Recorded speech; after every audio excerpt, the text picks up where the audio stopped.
la série des livres et des anecdotes, nous allons vous présenter le livre de Léon Denis, Le génie celtique. Nous sommes en 1927, la France se reconstruit après la Grande Guerre. Léon Denis, âgé de 80 ans, veut terminer l'écriture de son ouvrage. Des idées qui se bousculent. Et depuis plusieurs années, il publiait une série d'articles sur le druidisme dans la revue Spirit. Maintenant, sa pensée se précise et il veut parler de l'impact du celtisme en France. Des messages transmis par ses guides lui indiquent la voie à suivre. Maintenant, Léon Denis est aveugle et accablé d'infirmité. Mademoiselle Baumard, sa secrétaire, s'emploie au mieux pour l'aider. Il se fait lire des ouvrages, prend des notes, étudie et compare les textes. Le travail avance bien, les chapitres prennent forme. Léon Denis vient de finir son livre et de corriger des épreuves pour les envoyer à l'impression. Il termine du courrier et un texte pour un ami. En ce moment, il a moins d'appétit et moins d'entrain. Sa dévouée servante, Georgette, le constate. Elle pense qu'il a pris froid. Mademoiselle Baumard, qui vient régulièrement le voir, le trouve fébrile. L'hiver est terminé, mais en ce mois d'avril, il y a parfois des coups de froid violents. Léon Denis souffre de la gorge et il peine à avaler. Son livre lui occupe la pensée, ainsi que certaines tâches qu'il désire terminer. La nuit sera mauvaise, et au matin le docteur semble pessimiste. La pneumonie fait son ouvrage. Sa respiration devient difficile et haletante, et une toux affreuse l'oppresse. Encore quelques jours, et puis la vie dans un souffle l'abandonne. Des mots inintelligibles s'échappent de ses lèvres. Ses yeux, constamment ouverts, semblaient fixer le même point dans l'espace. Que voit-il? Qu'entend-il? Son visage reflète une sérénité parfaite. Un silence, plein de mystère, emplit la chambre. Léon Denis vient de terminer sa mission sur Terre. Le génie celtique. Dans cet ouvrage, l'auteur y retrace les épisodes principaux de l'invasion celtique. Un chapitre est consacré à l'Irlande, ancien sanctuaire des druides, puis il nous conduit dans l'Écosse brumeuse. Sur les côtes d'Armor, hérissées de menhirs, Léon Denis nous narre l'histoire des Bretons.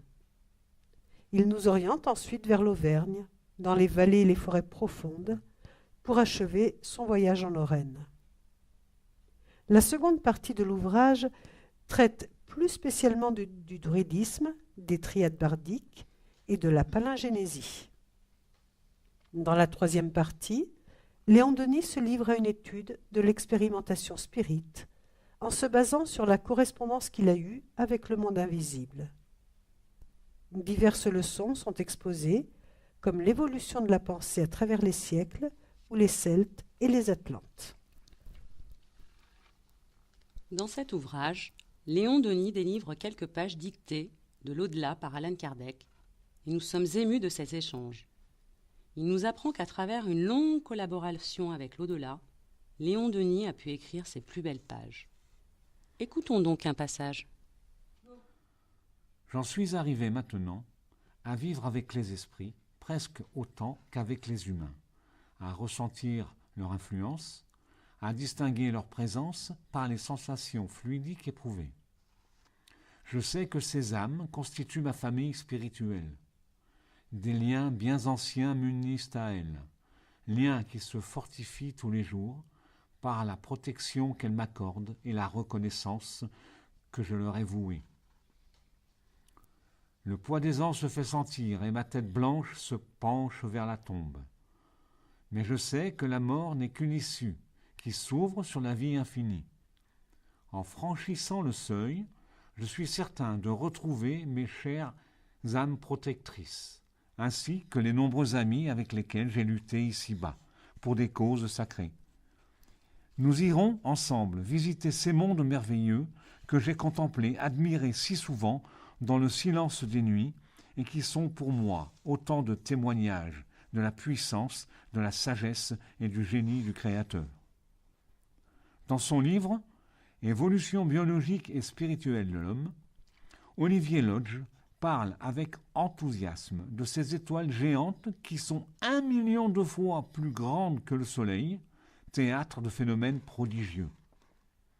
Plus tard, nous revivrons ensemble sur ces mondes afin de poursuivre nos travaux, notre ascension commune vers les régions sereines de la paix et de la lumière.